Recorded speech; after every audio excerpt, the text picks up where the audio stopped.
Welcome again to Joe Stunner Boxing, and let's talk Daniel Dubois, the man of the moment. Destroyed Anthony Joshua. I mean, what a fantastic performance, majestic effort, skill, power, that battering ram jab, great accuracy. I mean, he came of age. He really came of age, Dubois, and he was coming off, of course, the wins with wins against Jarrell Miller. Big fat slob, drug cheat, and all that. But nevertheless, a durable guy who, considering Dubois was coming off the knockout of two Usyk, it was a reasonable test. And then Filip Hrgović, definitely a big test, stopped him in 8. Now he's obliterated AJ. So Dubois is flying. He's absolutely flying. And at 27 years of age, having been written off, having quit twice and been condemned for it and almost cast on the scrap heap by most pundits and fans, he now finds himself second only to his conqueror Usyk. Usyk is by far the best heavyweight of his generation. Magnificent fighter, absolute shoo-in for the Hall of Fame. So no shame in really losing to Usyk, is there really? I mean, Dubois will want the rematch. I mean, let's ask ourselves what is next for Dubois realistically. Now, okay, we can go down the first of all, there could be a rematch with Joshua because there was a rematch clause, so there's that. And Joshua will probably want that because that's really the only road that's left, open to him now if he wants to get back in the absolute top echelon of the heavyweights. He's got to take that rematch. I don't think he'll win it. He might get destroyed in equal fashion to what we saw last night. But he's got to kind of take it, hasn't he? What else is there open to him unless he wants to try and rebuild for 2 years? Personally, I'd like to see Joshua retire. I don't think he's got anything to prove. You get a lot of fucking idiots who don't like the guy, which is fair enough. If you don't like someone, that's fine. But don't then try and spin some false narrative about how he was always a crap heavyweight and he ducked it. Oh, God almighty. The infantile blather that some people come out with is embarrassing. In my opinion, Anthony Joshua was a flawed but highly entertaining and talented heavyweight who, perhaps as importantly as his own personal achievements, he elevated British boxing. He made it, appeal to the masses, the mums and dads, little kids and all this sort of thing. And he for a dozen years, I mean, apart from the fact that he won the Olympic gold medal for the country, he built up heavyweight boxing, sold out stadiums and so on. A flawed fighter. You can pick holes in his game, certainly. But don't give me any crap about how, he was always shite and, you're embarrassing yourself. But yeah, go on. Carry on embarrassing yourself. Maybe you deserve it. Anyway, getting back to Dubois. Okay, he smashed Joshua to bits. Does that mean he will then take on the mantle of being Britain's premier heavyweight? Well, he's proved to me that he probably is. I know we've got Fury loitering around, but I haven't got a lot of patience with Fury, the way he behaves and cherry picks and of course, he's coming off a defeat to Usyk. All right, let's, for the sake of argument, say that Dubois is now the best heavyweight in Britain. Let's just say that for the sake of it, okay? Because he's 27 years old. So in a sense, he's a different generation. Well, he is a different generation to AJ and Fury, who are both in their mid-30s now. He is, in a sense, leading the charge for the next generation. Now, if you really want to, if you want to throw, say, someone like Moses Atama into the mix, who's still a teenager, isn't he? Unbelievably young for a heavyweight. We're talking. You could even say that Dubois is a slightly different generation to Atama. So we've basically got ourselves a sort of changing of the guard, not overnight, but very sort of subtly. The old guys are being phased out, and the new ones are coming in. All right, and Dubois seems to be, if not in his prime, then damn close to it. Don't forget, he turned pro at 19, I think it was. He's 27 now. He's had bumps in the road. But of course, a person's career is a big block of work. If you want to imagine it as a novel with different chapters, that's absolutely fine. But one chapter doesn't necessarily define the book. They're all important. They're all threaded together, peaks and troughs and so And Dubois has had that. He's had those 2 very bad days at the office where he quit twice. And now he's on top of the world, the only man who's looking down at him is Usyk. Now he's going to want that rematch. He's going to definitely want that rematch because he wants to right a perceived wrong. Right?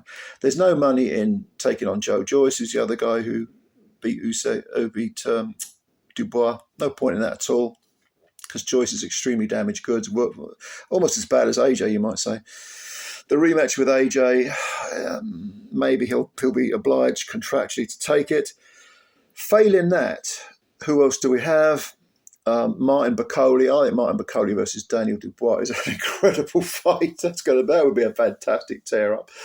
Would really look forward to that. And I thought what I'd do is let's have a quick look at the IBF rankings, because it's almost easy to forget that Dubois is the IBF heavyweight titleist.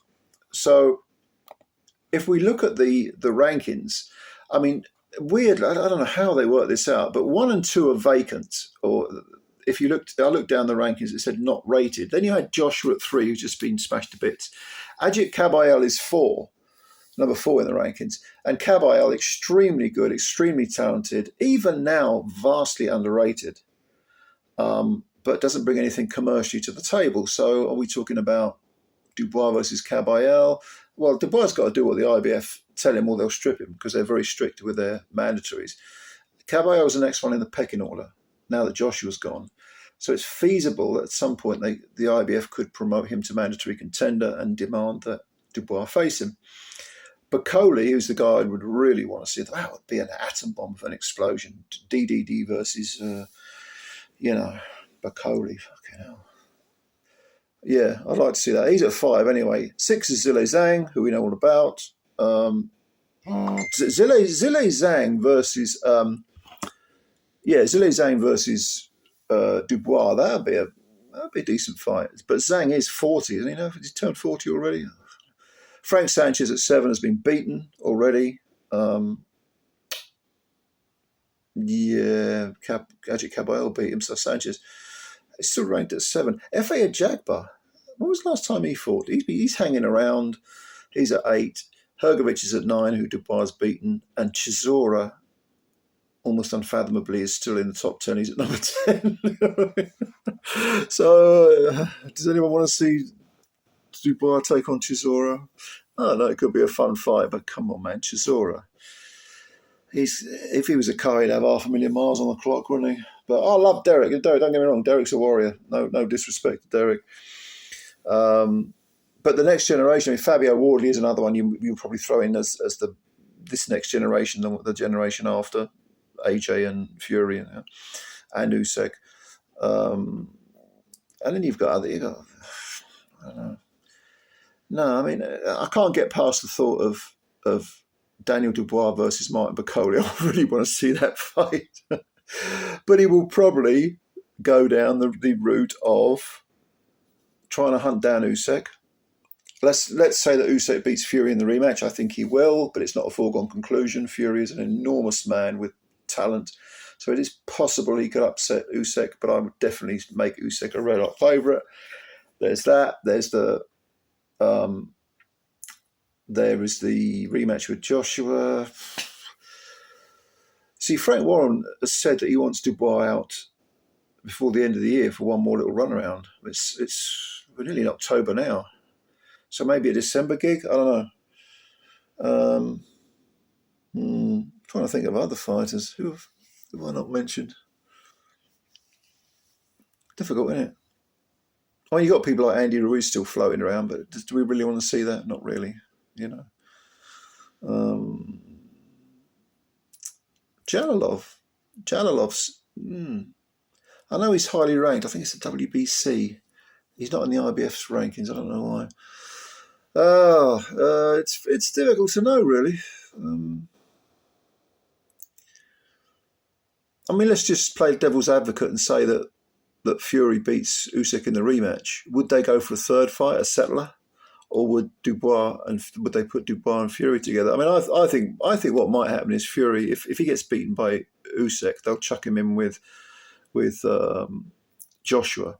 They'll finally have that fight, after all these years, and it will be a sort of heavyweight version of Amir Khan versus Kell Brook, two very shop-worn fighters meeting at the end of their careers for a nice little carriage clock of a pension to get pensioned off. But nevertheless, it might still be a good fight, entertaining fight. I can't think of anyone else for Dubois. Perhaps you can. If so, leave your comments below. But Daniel Dubois, I thought he was a good fighter anyway, but he made a believer out of me yesterday, the way he just crunched Joshua. And yeah, all power to him, man. All power to him. Good fighter. What do you think? Comments below as usual. Subscribe to the channel if you're new and hit the like button because it costs you nothing and you'll be spreading good vibes out into the universe because I'm such a spiritual person. Just do it anyway, whatever. Or hit the dislike button if you like. I mean, it don't make no difference to me. But no, let's be positive. Hit the like button. Even if you hated the video, hit the fucking like button. All right. Ladies and gentlemen, I always appreciate your time. Thank you very much. And we shall speak again soon. Bye-bye for now.